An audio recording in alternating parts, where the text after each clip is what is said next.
इस वीडियो में दोस्तों आप देखोगे ह्यूमन रिप्रोडक्शन का male reproductive system.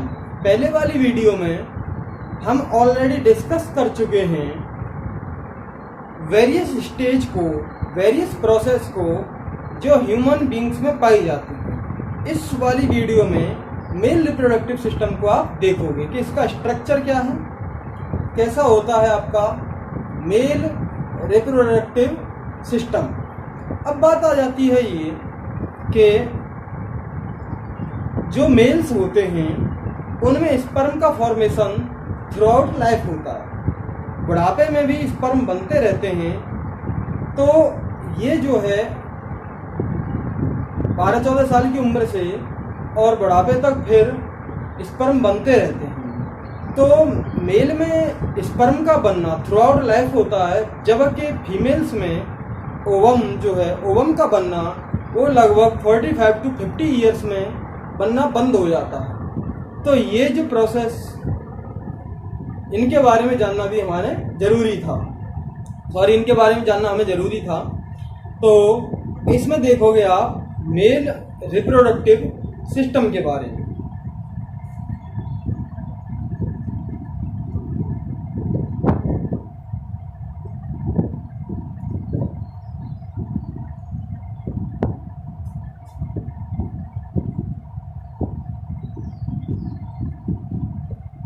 Male reproductive system में यानी जो मेल रिप्रोडक्टिव सिस्टम के जो पार्ट्स हैं वो हमारे पेल्विक रीजन में प्रेजेंट होते हैं। पेल्विक रीजन का मतलब थोड़ा ये जहाँ पर हमारी टांगें हमारी बॉडी से, पेट से टच हो रही हैं, इस वाले रीजन को हम क्या कहेंगे, पेल्विक रीजन। तो ये पेल्विस रीजन में मेल रिप्रोडक्टिव सिस्टम लोकेटेड होता है, प्रेजेंट होता है।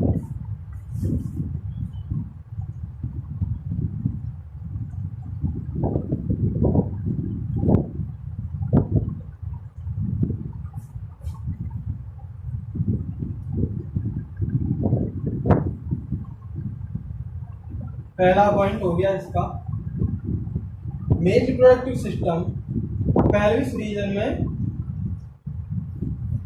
प्रेजेंट होता है। अब बात आ जाती है कि मेल रिप्रोडक्टिव सिस्टम के पार्ट्स क्या क्या हैं, क्या क्या इसमें पाए जाते हैं। इसमें ए पेयर टेस्टिस 2 पाए जाते हैं। इट इंक्लूड्स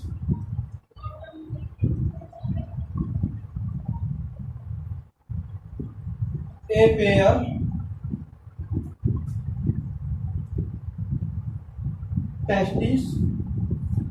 टेस्टिस इसमें पाए जाते हैं। एक्सेसरी डक्ट्स, टेस्टिस से जो स्पर्म को लाना है ऊपर, टेस्टिस में ये बहुत सारी डक्ट्स होती हैं और स्पर्म को जो ऊपर लाती है डक्ट, जो छोटी नली जैसा स्ट्रक्चर होता है, ये इन सबको हम क्या कहेंगे, डक्ट्स। तो एक्सेसरी डक्ट्स भी इसमें होंगी।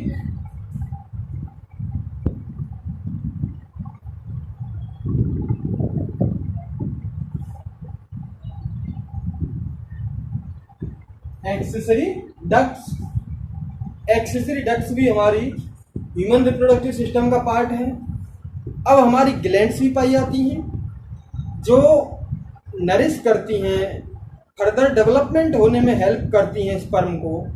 तो हमारी ग्लैंड्स भी इसमें पाई जाएंगी।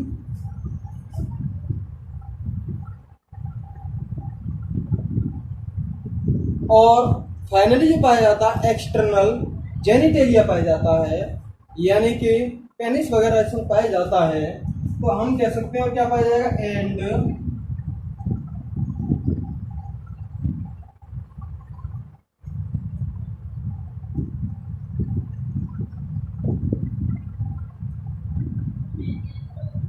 External genitalia. तो ये कुछ पार्ट्स हैं।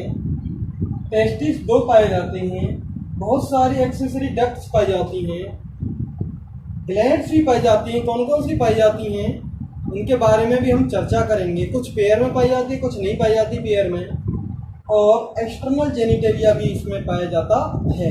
External structure human reproductive system का उसी को हम क्या कहेंगे, एक्सटर्नल जेनिटेलिया, जो पेनिस को इंक्लूड हम करते हैं। तो ये ह्यूमन रिप्रोडक्टिव सिस्टम है।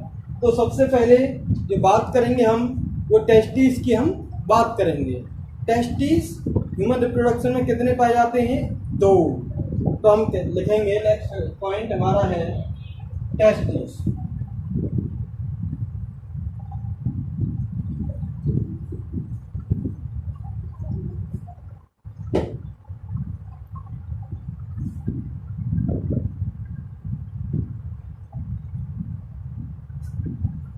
टेस्टिस इसमें पाए जाते हैं।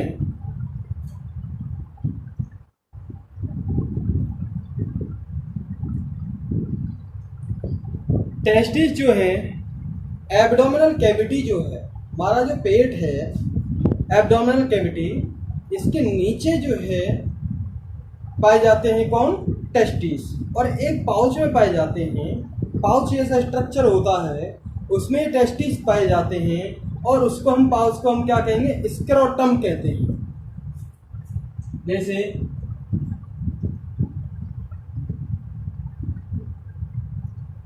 ये मेल है,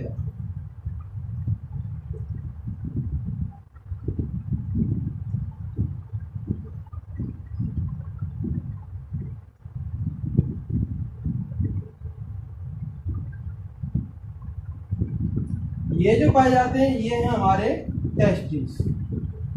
ये एब्डोमिनल कैविटी है, इसके जो नीचे पाए जाते हैं ये टेस्टिस, एब्डोमिनल कैविटी के नीचे। और जिस पाउच में ये बंद होते हैं, जिस स्किन सी में बंद होते हैं, उसको हम क्या कहेंगे? स्क्रोटम। ठीक है, तो हम पॉइंट लिख सकते हैं,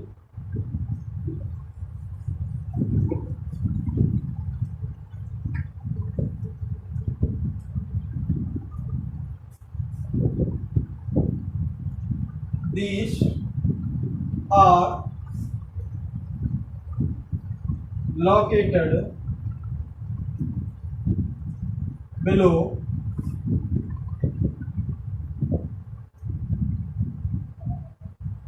abdominal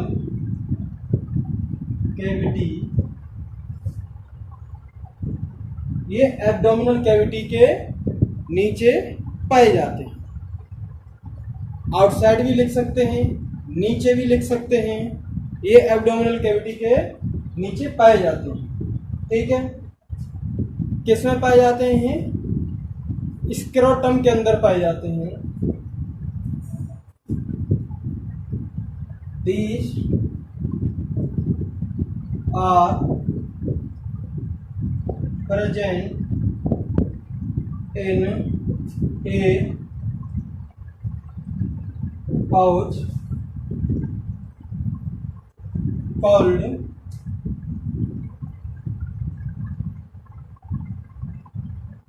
स्क्रोटम। स्क्रोटम कहते हैं पाउच को, स्क्रोटम में पाए जाते हैं।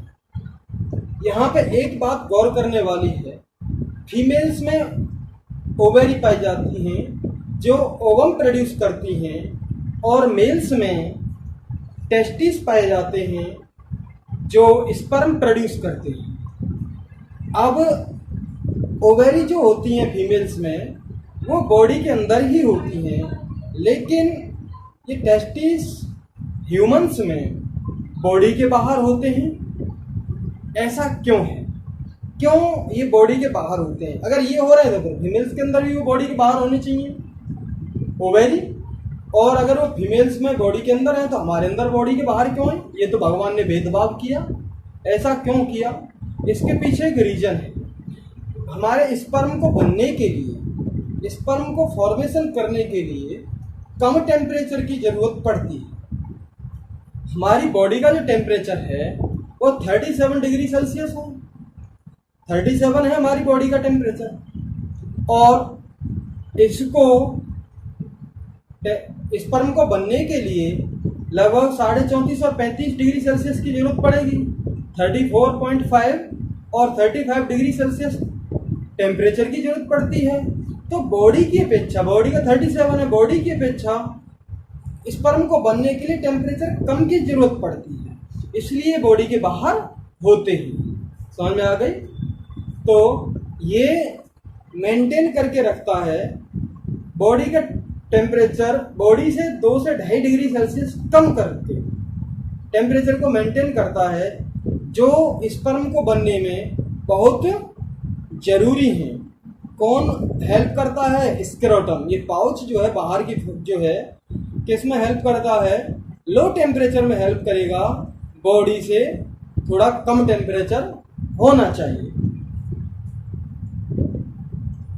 अगला पॉइंट है हमारा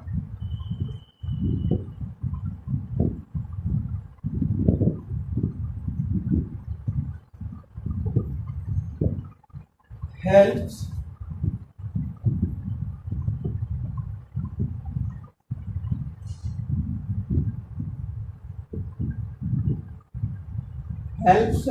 in maintaining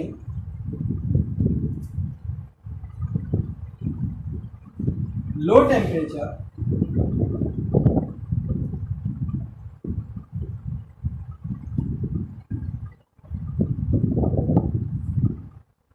लो टेम्परेचर को मेंटेन करके रखता है कितना? 34.5 टू 35 डिग्री सेल्सियस, यानी कि 2 या 2.5 डिग्री सेल्सियस बॉडी के टेम्परेचर से कम। तो scrotum helps in maintaining low temperature, कितना? इतना, नॉर्मल बॉडी टेम्परेचर से 2-2.5 डिग्री सेल्सियस कम। क्यों? Which is necessary for spermatogenesis, because low temperature is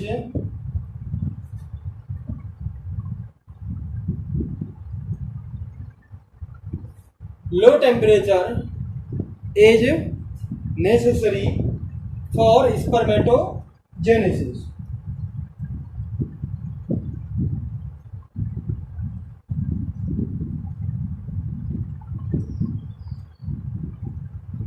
spermatogenesis क्या भाई? स्पर्मेटोजेनेसिस मैं आपको पहले ही बता चुका हूं, formation of sperm, this process is called spermatogenesis. Sperm के बनने की जो प्रोसेस है इसको हम क्या कहेंगे? स्पर्मेटोजेनेसिस कहेंगे। ठीक है, ये बात क्लियर हो गई। अब एक बात और आती है कि टेस्टिस की हम बात कर रहे हैं, थोड़ा स्ट्रक्चर जान लें टेस्टिस का। भाई इनका जो आकार होता है वो ओवल होता है, जैसे अंडे जैसा, बिल्कुल गोल नहीं होते। धरती भी है ना अंडे जैसी होती है, 4-5 सेंटीमीटर ये लंबे होते हैं, 2 से 3 सेंटीमीटर ये चौड़े होते हैं। तो जो स्पर्म टेस्टिस है, ये ओवल स्ट्रक्चर इनका होता है। ठीक, ये देखते हैं।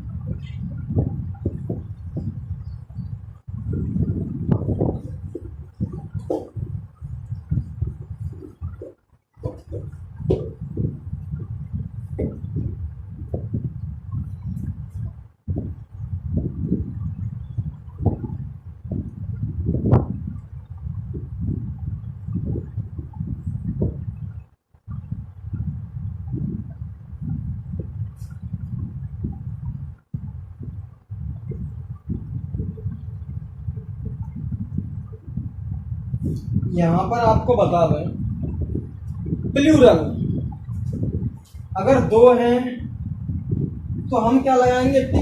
TES। स्पेलिंग ये रहेगी हमारी, 2 हैं। और अगर ये 1 है तो हम TES लगाएंगे। और यहाँ पर हम एक टेस्टिस के बारे में पढ़ेंगे।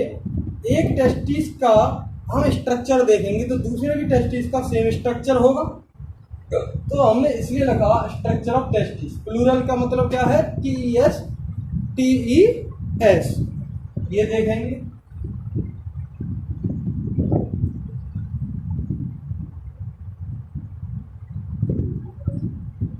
ये इनकी लेंथ जो है ये कितनी है 4 से 5 सेंटीमीटर और इनकी जो है विड्थ कितनी है 2 से 3 centimetre.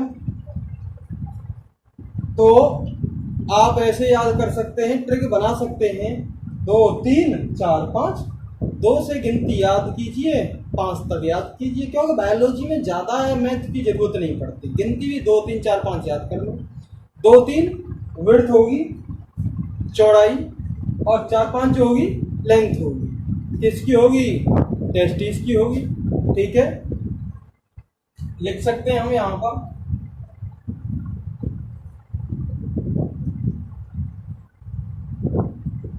As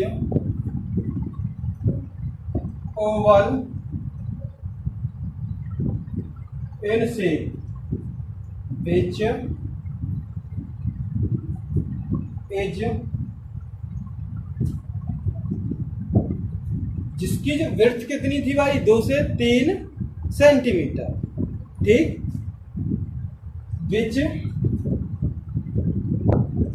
has 2 to 3 centimetre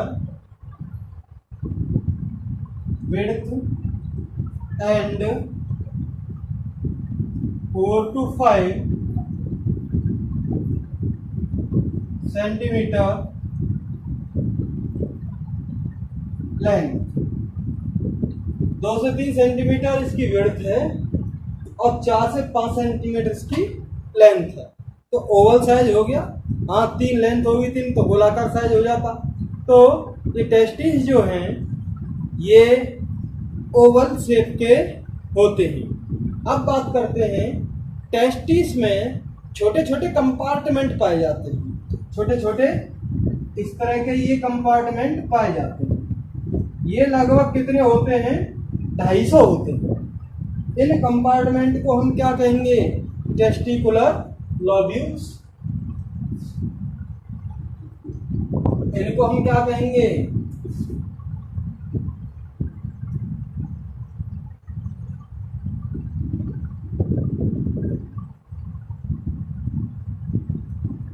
testicular lobules.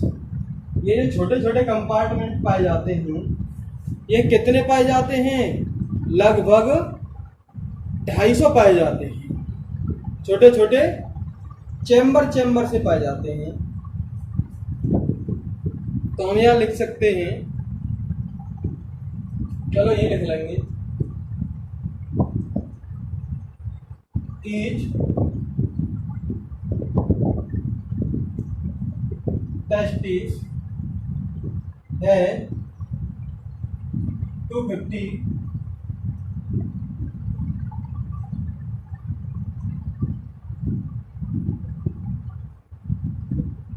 Compartments, लगभग 250 छोटे छोटे कंपार्टमेंट पाए जाते हैं। इन प्रत्येक कंपार्टमेंट को हम क्या कहेंगे टेस्टिकुलर लोब्यूल्स,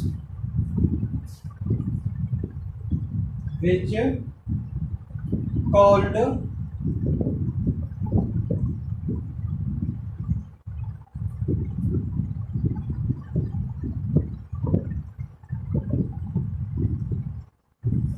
टेस्टिकुलर लोब्यूल्स।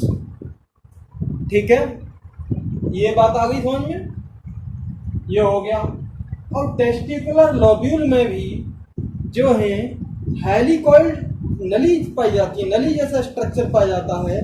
लगभग एक टेस्टिकुलर लोब्यूल में, यहाँ पे एक है तो लोब्यूल करेंगे, यहाँ पे एक टेस्टिकुलर लोब्यूल में लगभग 3 छोटी छोटी टिब्यूल्स होती हैं, नली जैसा स्ट्रक्चर होता है, उनको हम कहते हैं सेमिनिफेरस टिब्यूल्स। कितनी पाई जाती है एक में 3 पाई जाती है।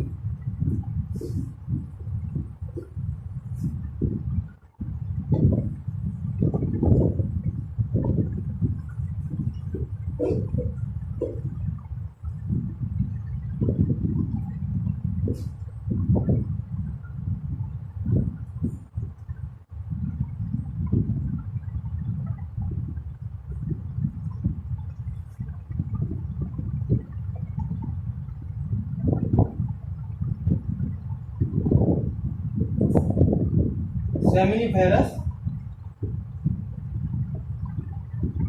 टिब्यूल।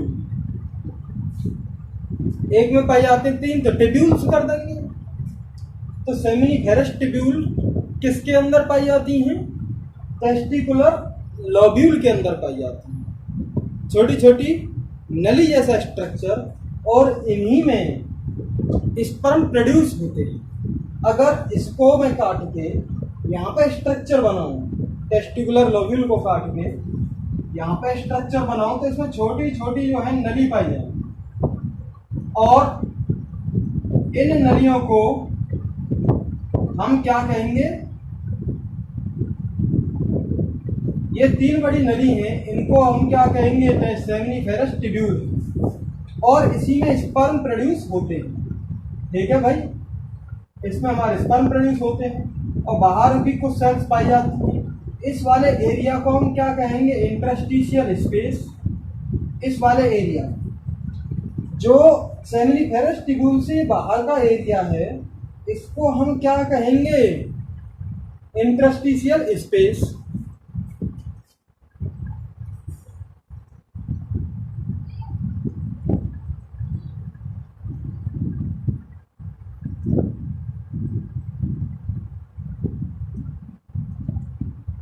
इंटरस्टिशियल स्पेस कहेंगे। और अंदर जो है ये स्ट्रक्चर है, इसको हम क्या कह रहे हैं? Seminiferous tubule.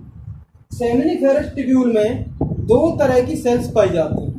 एक मेल जर्म सेल कह लो, दूसरा नाम जिसका स्पर्मेटोगोनिया है, और दूसरा सर्टोली सेल्स, जिसका दूसरा नाम है सस्टेंटेकुलर सेल्स।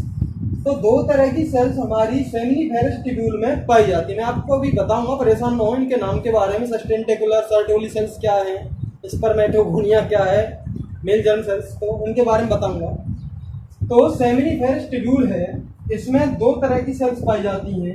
एक है स्पर्मेटोगोनिया, ये जो है स्पर्मेटोगोनिया सेल्स, और एक और तरह की सेल्स पाई जाती हैं, ऐसे कर रहे हैं इनको, सर्ट। और 2 तरह की सेल्स हो गई, मेल जर्म सेल्स और स्पर्मेटोगोनिया, जिसका दूसरा नाम है सर्टोली सेल्स। साथ ही साथ लिखते चलते हैं, हम चल रहे थे सेमिनिफेरस टिब्यूल पर। लोब्यूल जो है ये क्या है? Seminiferous tubule.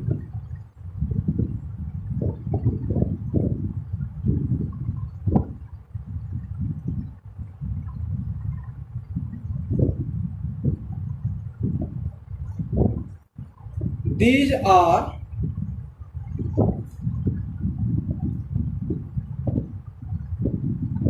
one, two, three, 1 से 3 पाई जाती हैं। प्रेजेंट इन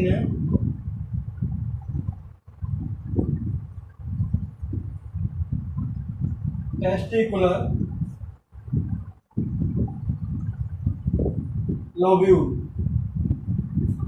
टेस्टिकुलर लोब्यूल में 1 से 3 पाई जाती है। दूसरा point, sperms are produced in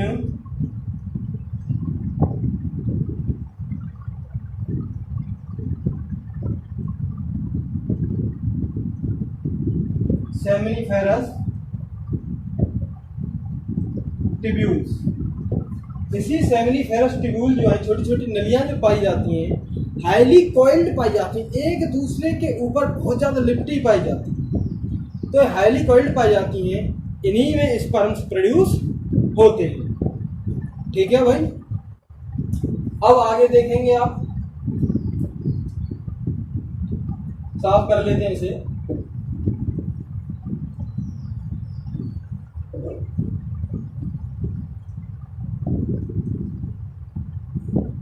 seminiferous tubule में 2 तरह की सेल्स पाई जा रही थी इसके अंदर। पहली वाली कौन सी थी? Male germ cells.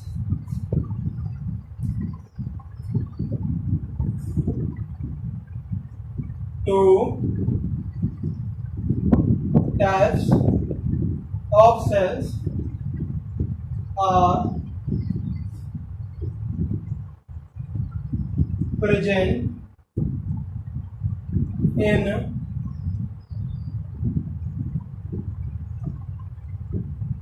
varus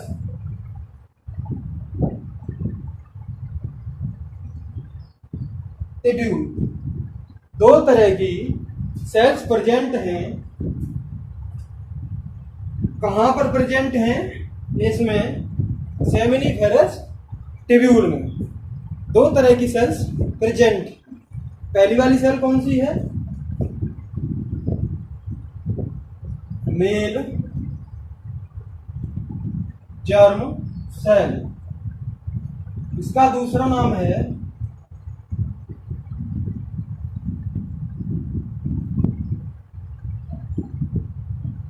spermatogonia. Spermatogonia जो है ये मियोसिस डिवीजन करेगी। मियोसिस डिवीजन करने के बाद स्पर्म बनाती है। स्पर्मेटोगोनिया सेल्स मियोसिस डिवीजन करती है और मियोसिस डिवीजन करने के बाद क्या बनाएगी? स्पर्म बनाएगी। तो भैया एक बात बताइए, एक स्पर्मेटोगोनिया सेल से कितने स्पर्म बनेंगे? एक स्पर्मेटोगोनिया सेल से 4 स्पर्म बनेंगे, क्योंकि आपको पता ही है मियोसिस डिवीजन में कितनी सेल बनती है? फाइनली 4 सेल्स बनती हैं। तो यहाँ पर आगे भी मैं बताऊंगा आपको, एक स्पर्मेटोगोनिया सेल जो है क्या बनाती है? स्पर्म बनाती है। वो भी कितने स्पर्म बनाएगी? 4 स्पर्म बनाएगी। तो पहला है मेल जर्म सेल्स और स्पर्मेटोगोनिया सेल्स। तो लिख सकते हैं हम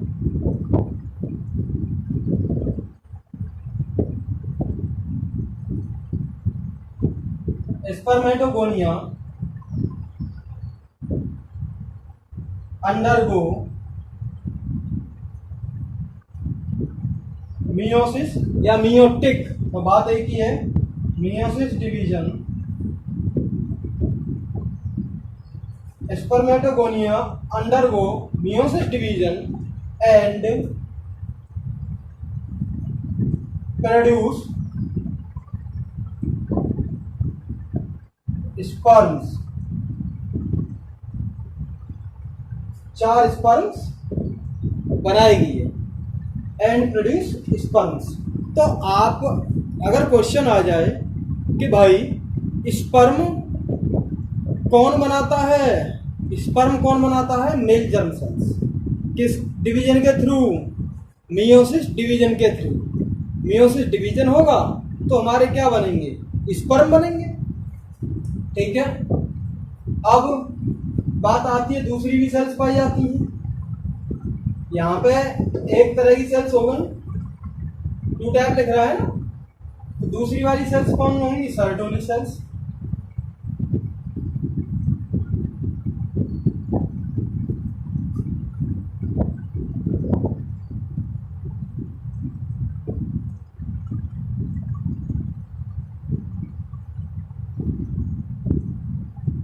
सस्टेंटिकुलर सेल्स, सर्टोली सेल्स कह लीजिए, या आप क्या कहेंगे? Sustentacular cells.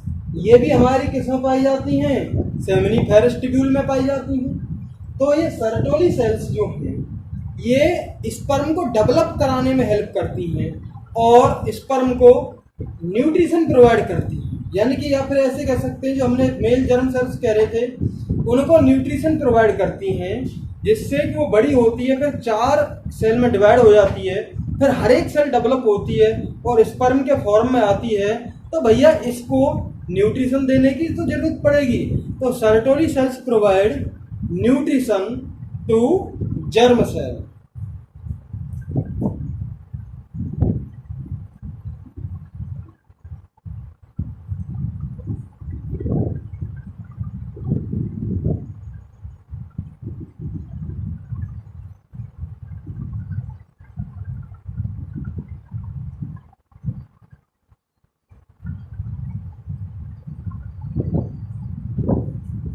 Sertoli cells provide nutrition to germ cell.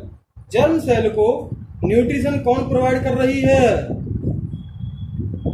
Sertoli cells. इसका दूसरा नाम क्या है? Sustentacular cells. ये बात क्लियर हो गई।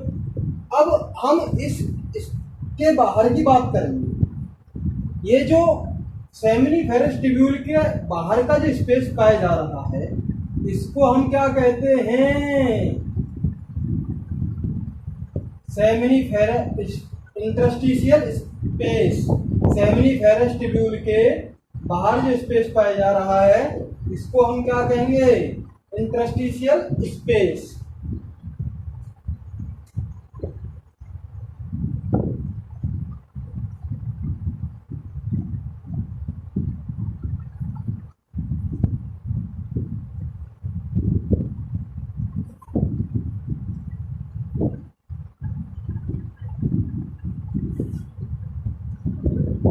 Interstitial space. इंटरस्टिशियल स्पेस कहां पर पाया जाएगा? सेमिनिफेरस ट्यूब्यूल के चारों तरफ।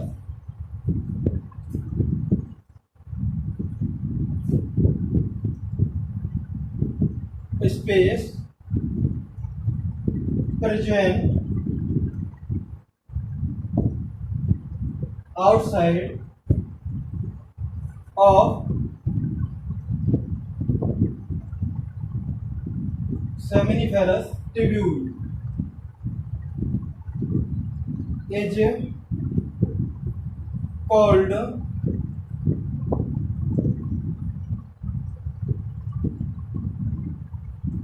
interstitial space। स्पेस जो जगह खाली सेमिनिफेरस ट्यूब्यूल के चारों तरफ पाई जाती है, उसको हम क्या कहेंगे? Interstitial space. इसमें भी जो सेल्स पाई जाती हैं, ब्लड वेसल्स पाई जाती हैं, खून की नलियाँ इसमें पाई जाती हैं, जो यहाँ पर ऑक्सीजन वगैरह न्यूट्रिएंट्स वगैरह लेके आती हैं, और सेल्स भी पाई जाती हैं जिनको हम क्या कहेंगे? लेडिक सेल्स कहेंगे या इंटरस्टिशियल सेल्स कहेंगे।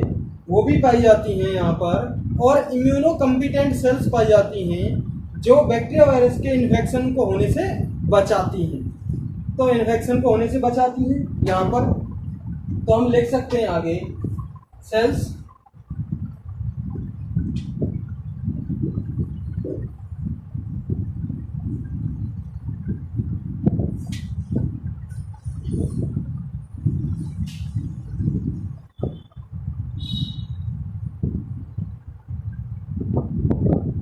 Interstitial cells.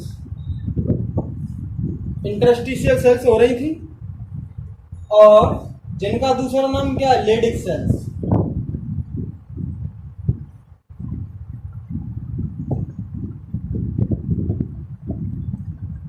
Leydig sales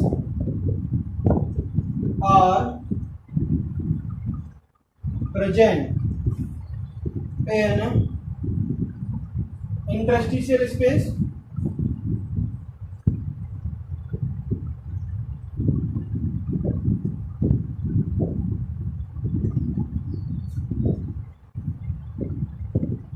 space. Leydig cells और interstitial space, interstitial cells sorry, ये किसमें प्रेजेंट होती हैं? इंटरस्टिशियल स्पेस में प्रेजेंट होती हैं। और ये क्या काम करेंगी? ये टेस्टिकुलर हार्मोन्स बनाती हैं जिनका नाम है एंड्रोजन्स। टेस्टोस्टेरोन हार्मोन भी ये बनाती हैं। तो ये एंड्रोजन्स हार्मोन्स या टेस्टिकुलर हार्मोन्स सिंथेसिस करती हैं। इनका क्या काम है? Which synthesis and secrete testicular hormones called androgens.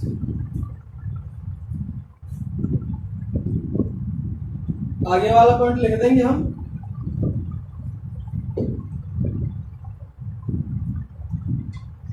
Interstitial cells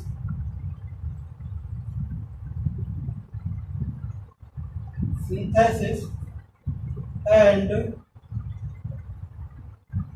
secrete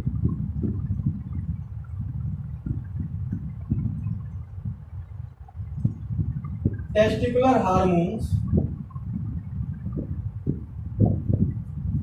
called androgens.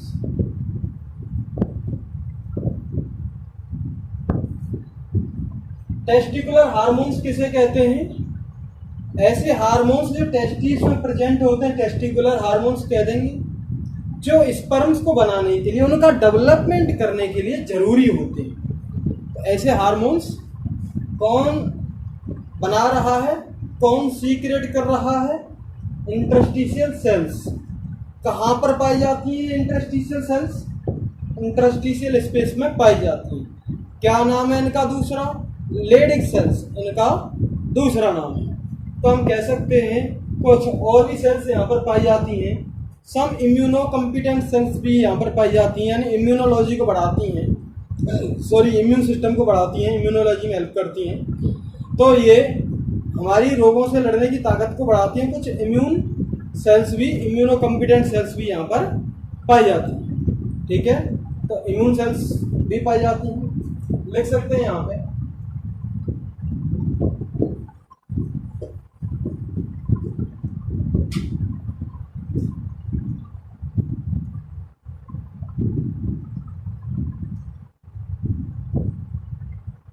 Some immune cells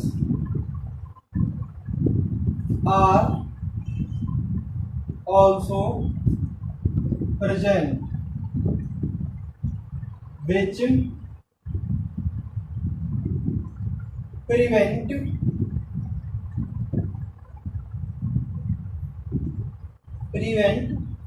from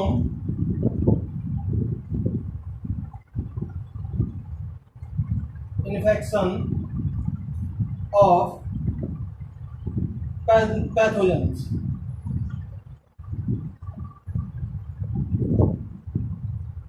जो डिसीज कॉजिंग ऑर्गेनिज्म है, माइक्रो ऑर्गेनिज्म, छोटे छोटे ऐसे ऑर्गेनिज्म बीमारी फैलाते हैं, डिसीज कॉजिंग माइक्रो ऑर्गेनिज्म है, उनके इन्फेक्शन से ये इम्यून सेल्स बचाती हैं। किसको? टेस्टिस को। तो ये है तो हमारा स्ट्रक्चर हो गया टेस्टिस के बारे में। क्लियर हो गया आपका?